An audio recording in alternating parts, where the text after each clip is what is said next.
រៀមក្នុងនាមកងទ័ពជើងទឹកកម្ពុជាបានសម្ដែងនៃការស្វាគមន៍យ៉ាងជ្រាលជ្រៅចំពោះការចូលចតរបស់នាវាចម្បាំងសហរដ្ឋអាមេរិកនៅពេលនេះ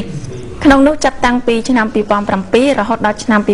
2011គឺសហរដ្ឋអាមេរិកមាននាវាចំនួន10គ្រឿងហើយដែលបានចូលមកចតក្នុងព្រះរាជាណាចក្រកម្ពុជាដែលនេះជាមោទនភាពរបស់កងទ័ពជើងទឹកកម្ពុជានៅក្នុងការធ្វើទំនាក់ទំនងគ្នាបានកាន់តែកម្មភាពទាំងអស់នេះមានបំណងលើកកម្ពស់ទំនាក់ទំនងជិតស្និទ្ធល្អនិងយូរអង្វែងជាមួយនឹងប្រទេសកម្ពុជាហើយមានប្រសាសន៍នៅក្នុងពិធីនោះលោកឧត្តមនាវីតូចាអុកសេហាដែលជាមេបញ្ជាការកងទ័ពជើងទឹកមូលដ្ឋានសមុទ្ររៀមក្នុងនាមកងទ័ពជើងទឹកកម្ពុជាបានសម្ដែងនៃការស្វាគមន៍យ៉ាងជ្រាលជ្រៅចំពោះការចូលចតរបស់នាវាចម្បាំងសហរដ្ឋអាមេរិកនៅពេលនេះក្នុងនោះចាប់តាំងពីឆ្នាំ2007រហូតដល់ឆ្នាំ2011គឺសហរដ្ឋអាមេរិកមាននាវាចំនួន10គ្រឿងហើយដែលបានចូលមកចតក្នុងព្រះរាជាណាចក្រកម្ពុជា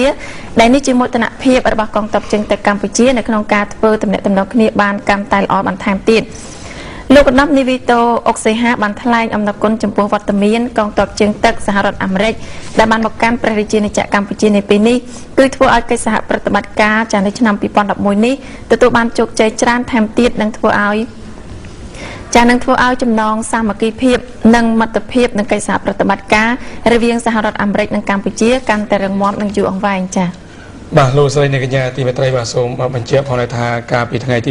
26កុម្ភៈនោះនាវាចម្បាំងសហរដ្ឋអាមេរិកឈ្មោះ USS Essex បានចូលមកកំពង់ផែនៃព្រះរាជាណាចក្រកម្ពុជាដើម្បីធ្វើទស្សនកិច្ចបាននឹងចូលរួមលំហាត់សមយុទ្ធជើងទឹកនៅក្នុងប្រទេសកម្ពុជាចាប់ពីថ្ងៃទី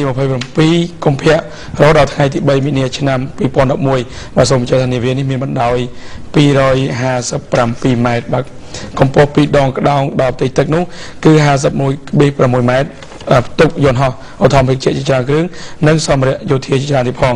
ជាមួយនឹងការស្នាក់នៅក្នុងប្រទេសកម្ពុជារបស់អង្គភាពកងម៉ារីនលេខ31របស់សហរដ្ឋអាមេរិកនេះគឺមានគម្រោងព្យាបាលជំងឺទូទៅដល់ប្រជាពលរដ្ឋប្រមាណ